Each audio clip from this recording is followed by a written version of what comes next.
All right, ladies and gentlemen, very welcome to this panel titled From Market to Strategic Capitalism, the Changing Logic of Economic Policymaking. And this panel is organized in cooperation with the Finnish Institute of International Affairs, where I work as a director of research. So in this panel, we'll be discussing the changing character of economic governance in response to the return of geopolitics. Roughly a year ago, Jake Sullivan, US National Security Advisor, set forth a quite radically new economic agenda for the United States, already dubbed the new Washington Consensus, that lays the focus on re-regulating the market economy, beefing up industrial policies, on export controls, on economic de-risking. This was, of course, only the sort of culmination of a longer trend towards what we can call geoeconomics, if you will, and it's certainly not confined only to the Biden administration. Donald Trump is talking about raising tariffs by even 60%, and should he be elected, I think the focus will not be on free trade. That will not mark his economic agenda, I suspect. In the European Union, economic policy making is also being heavily revamped. And here the contrast with earlier free market policies is perhaps even more stark. The Commission has put forth a new economic security agenda and a host of instruments, from investment screening mechanisms to export controls, industrial policies, all measures that seem to some extent undercut earlier, more or less free market policies. So it seems to me, at least, I'm not sure about the panel yet, but we'll see. But to me, at least, it seems that we're witnessing a sort of transformation in the logic underpinning economic policy making, away from market capitalism to something that I would call strategic capitalism, right? With which I mean that the state is increasingly intervening in strategic sectors of the economy. Other sectors are left to laissez-faire, right? But in certain strategic sectors of economy, technology, critical inputs like raw materials, energy, and so on and forth, sectors that are deemed indeed strategic, they can no longer be left to the market, right? So the logic and the motive for state intervention is then no longer purely economic, not purely anymore to correct the market failure or create market efficiency, but the logic and motive is often strategic, usually security-driven, with focus on economic resilience rather than economic efficiency as a primary aim, and a sort of heavy securitization of economic policy. So now, if this is correct, we're in for quite a change in the international system, in its political dimension, its economic dimension, its business landscape and dimension. And that's what the panel here has been sort of asked to discuss and ponder over. And for this, we have the most fitting persons. Velina, Tchakarova, founder of the Geopolitical advisory FIIA, and previously until 2023, director of the Austrian Institute for European and Security Policy. Velina is one of the most prominent geopolitical strategists around, with massive experience in analyzing the interplay, let's say, between international politics and economics. Ambassador Stefan Lindström, currently ambassador for Digitalization and Technology in the Ministry of Foreign Affairs of Finland. Stefan brings around 25 years, perhaps, of experience in global trade, amongst other things, into this discussion. And Joe Tsamit Lucia, with a background in both business and in politics. Joe is an advisor to business leaders on adapting to the increasingly politicized business environment. And he's the author of the title The New Political Capitalism, which I recommend all to read. It's a good book. And he's the founder of Radix Center for Business, Politics and Society, a non-profit think tank. Now, to start with, a question to all three of you. Given the flurry of this new economic policy making with this new emphasis on economic security, how do you view the future of economic globalization and our global value and supply chains? And perhaps, Stefan, you're looking at me, so you will start then. Thank you, Mikael. You listed quite a few topics there that are very to the notch. I mean, the main issue is really that after the Second World War, economy has been driving politics. Now politics is driving the economy. And what do I mean by that is that you have now the CHIPS Act, you have the IRA in the US, you have the Infrastructure Act, you have the COVID recovery money, you have the Global Gateway money, and a lot of other similar kind of initiatives. And I made one calculation that we talk about something like 3,000 billion euros going into the market. It changes the game in a total way, and like you mentioned, the previous rules don't apply anymore. The other thing is, of course, that globalization was driving all these issues, but now globalization never took into consideration geopolitics. And we have totally new players now in a different way. China is coming in, Brazil, India in particular, and it's also interesting to see when you talk about the global south as such, and now India has coined a new concept called the global majority. And that's, of course, reflecting the amount of people what we are talking about, and the influence is changing in totally new players in the field. And the security considerations replace trade policy, the traditional trade policy. And this will also have an impact on the global governance system in many different ways, because there are alternatives.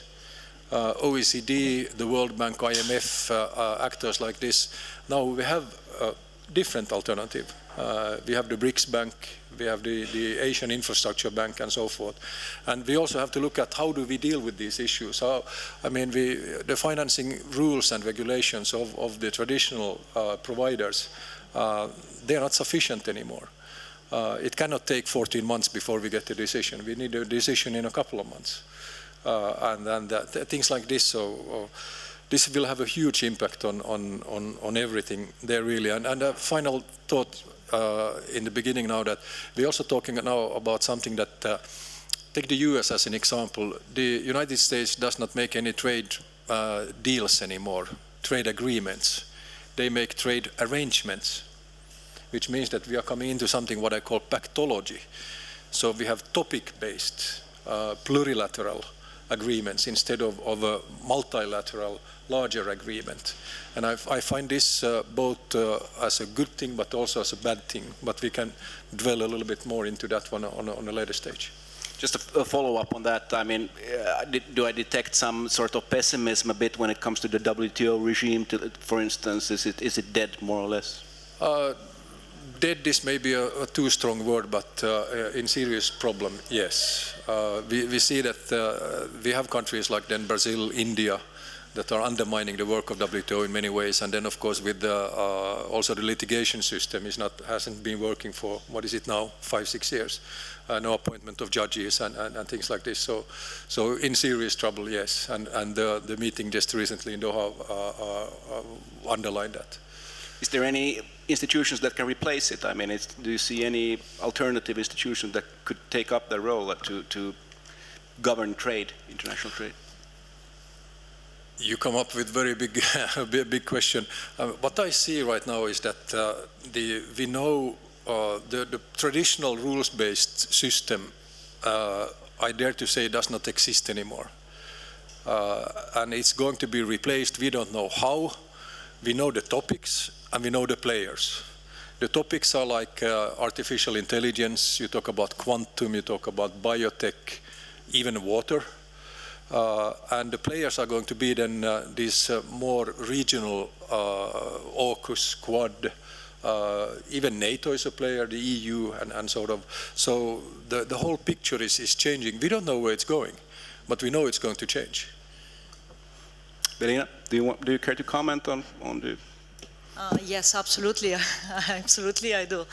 I see the systemic processes a little bit differently. First, let me start with a more optimistic note. That is that after the end of the Cold War, for the very first time, we witnessed a new phenomenon in the world of geopolitics and geoeconomics, and that is a global capitalist system, because most of the countries, the one way or the other, introduced the capitalist form, which is a good thing. So even that, and now I start with the pessimism, that we have entered a deglobalization cycle already in 2016, 2017, that means that global trade could not catch up with the levels of growth prior to the great economic crisis, economic and trade crisis. So practically the global pandemic was not, a trigger for something that was already going on, but was an amplifier. And now, in my view, the more or less disruption of the global supply chains has become irreversible. So we cannot repair it. We have to accept, we have to face, we have to live with the process, we have to, try to make the best out of it, but we need to embrace it. So it's an irreversible process. And what does it mean? I would like to draw your attention to two mega trends that are interlinked between geopolitics and geoeconomics. The one being, in my view, also an irreversible process of decoupling. So it's not, we Europeans like to talk about de-risking, but in reality, the signals, the indicators point on both sides. The ambassador gave also examples on the side of United States. That's also very clear, very strong messaging coming out. And that is that both sides want to decouple, and both sides were involved in different strategies towards decoupling for quite some time now. For quite some time. I mean, Trump, again, was amplifier of an ongoing process. And now we have also more information, more indicators that point that the other side, that means China, has been also on a path towards decoupling. What does it mean? Now, the second big megatrend that, in my view, is the most overlooked one, and I very much hope that I'm wrong with it, is actually what I call bifurcation of the global system. Now, we've been hearing about multipolarity for quite some time now, like it's a cliche, such as the return of geopolitics, because there cannot be a return of something that is, imminent. Right? So here the bifurcation means that both sides, being the centrifugal forces of systemic processes with unanticipated events and consequences, are steering now a process of splitting the world in two parts, in two major networks with all their practically accompanying supply chains, businesses, structures, because you asked the question about organizations, which is why you see also the emergence of so many organizations, because these are the pillars, this is the skeleton of the required processes. So if I am correct with these two mega trends, then we are sliding into this gray zone in which there will be winners and there will be losers, depending on how prepared, how motivated you are to ride the wave of the fourth industrial revolution. Why am I saying this? It is because we know for a fact, and we can use the historical analogy here, that the winner takes it all. The winner takes it all. So that means that we are already in a technological competition between two front runners, being China and United States, for the supremacy. Why? Because technology is the sine qua non for global power dominance. And without global power dominance, that means that the power, being now the hegemon or the one that is trying to develop hegemonic structures and power projection, would not be able to rewrite the rules of the game. So everything in the gray zone needs to develop either a strategy of balancing, if we have the right tools, if we have the access to the raw materials, if we have the, let's say, excellence in a specific technology, or they will have to navigate by oscillating between the two forces, or they will have to submit. They will have to become part, and this is what's happening right now. The powers that the ambassador named are, most of them are not emerging, they are re-emerging. That is very important also to understand that they have already the DNA of being a global power, such is the case with China and with India. So again, we have a third interesting geopolitical and geoeconomic megatrend. How will these powers in between behave? Now, we can draw some conclusions for us, first and foremost, the Europeans, because I'm not sure that we are on the same page about this, diagnosis, and then look what, the others will be doing in the process. Just a short follow-up. How does Europe fare in this bifurcation? Not good at all. So what my problem is with the whole, strategic approach is that there is an approach, no doubt about it. We heard the numbers, but there is no strategy in it. So if you don't know where you want to be in 20 or 30 years, why do you expect that others won't put you in a position they see you?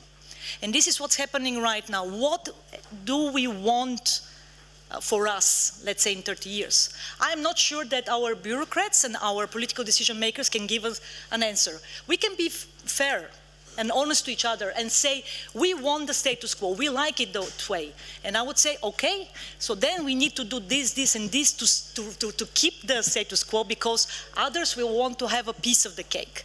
But we also can have more ambitious, agenda, that is to say, how can we move from this status quo to the next one?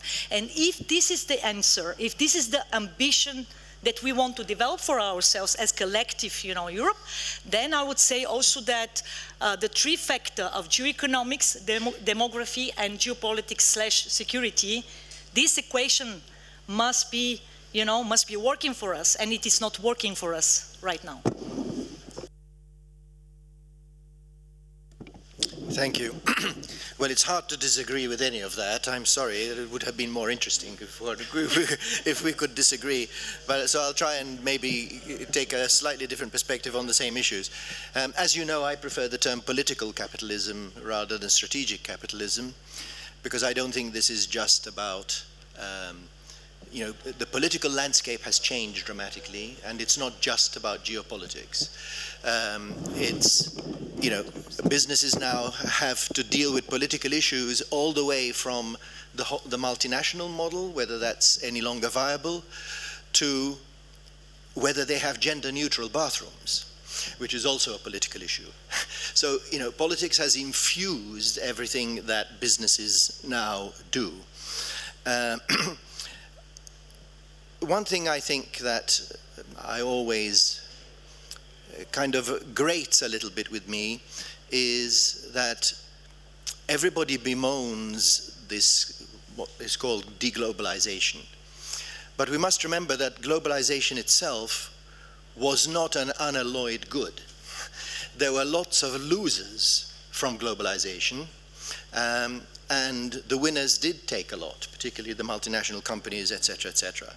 So, we're seeing a change in the nature of globalization, but I don't think we need to cry about it, because the previous form was not perfect either. What about the future? What does the future look like? Well, I agree that, politics at the moment and geopolitics is very volatile. So nobody can predict the future. The future will be emergent, which is another problem for business, because they want stability, they want predictability. Whenever they say that to me, I say, well, too bad.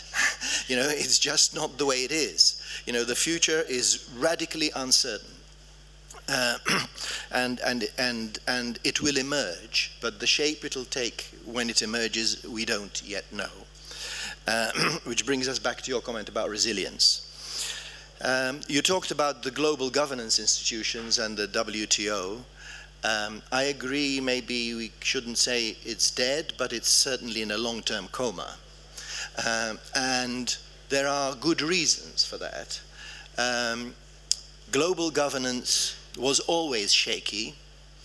Global governance depends on many things. It depends on legitimacy, and legitimacy comes from global governance organizations that reflect a broad agreement about the values on which global governance is based. Well, we don't have that agreement. You know, that's disappeared. And the global governance organizations, the Bretton Woods institutions and the WTO, etc., never embraced global values because no such thing exists. They were essentially Western values imposed on everybody else. Well, that is no longer viable. The second issue is that part of the legitimacy of global governance organizations is that they should realize that they are there, they don't have direct political legitimacy. They are there to serve the interests of the nation states. But a lot of these organizations became too arrogant, and they started telling nation states what they should do. That was another, I think, another episode, another evolution that undermined their legitimacy. The third issue is that you can't have global governance without effective global governance without a mechanism of enforcement. And as we all know, international law is very difficult to enforce. Now, when the West, and particularly the United States, was the global hegemon, then they could twist people's arms. And they could, in sometimes soft, sometimes not so soft ways, essentially enforce the global governance values. Well, once you lose the hegemon, there's nobody to enforce anything. So, you know, I don't give a damn what the WTO says. Nobody's going to force me to do anything. There isn't anybody who can say, well, this is what you have to do because this global governance organization said. It's a little bit like a wolf pack. You know, when you shoot the alpha male, or the alpha male dies in a wolf pack, the wolf pack basically descends into chaos because there's nobody to exert the discipline needed. And that's what's happened in global governance. Once you lose the hegemonic power of a few nations, there's nobody to enforce anything. So global governance is now an impossibility. One question that emerges is, there's been a lot of, you know, your comments on emerging technologies, and there are a lot of economies of scale, of course, in the digital economy and emerging technologies, AI, robotics, and so on and forth, first mover benefits, perhaps, and so on and forth. What sort of new economic policies can we foresee and expect with regard to the governance of the market for these emerging technologies? Is there, you know, do we see new policies trying to rein this in, or what's happening there? Well, I think anything that has been done on artificial intelligence is a prominent example. And exactly like my colleague said, it's incredibly difficult to do anything because you don't have any kind of enforcement power. AI is a very good example from the sense that we have the executive order from the White House, we have the Blitzer Agreement, we have the OECD rules, we have the G7 rules, the G20 rules or guidelines, but nobody has any kind of enforcement power. So what are they really all about? And the EU Act, the Artificial Intelligence Act that came into force just recently, it takes 3 years before it actually enters into force. And considering the speed of how artificial intelligence develops, I mean, how can you regulate something with enters into force in 3 years? So it's incredibly difficult to build a sort of global consensus on these issues when the speed is as it is. And it's the same thing when you talk about photonics, any kind of standards, when we are trying to set the standards now for 6G, for instance. Exactly the same story, because we don't know where we're actually heading on it. And that's the kind of the nature of technology in all on these issues. So it's not an easy task, and when you talk about the internet as a whole, I mean, I don't call it the internet anymore, I call it the splinternet, because it's divided into 3 different parts with 3 different rules, 3 different values that drive it. Who owns the data? What can you do with the data? So there is no shortcut answer really to that. Yes, I will add something. AI, of course, if we take a look at the emerging technologies, not all of them will have an exponential growth, as we know. But certainly, if we see what countries like China and Russia are doing, I mean, the Russian president openly said that who controls the AI and who actually has the biggest leverage over AI will be, in charge of the world. And we know for a fact also what China is, striving to do by 2030, becoming AI superpower. I mean, they are not even hiding this. So it's important, I think, that, and I absolutely agree on the regulation. We have these memes, and jokes about how the United States innovates, China replicates, and the European Union regulates. But here, again, I just want to highlight how critically important it is that the technology has a pace of development that is much, much faster.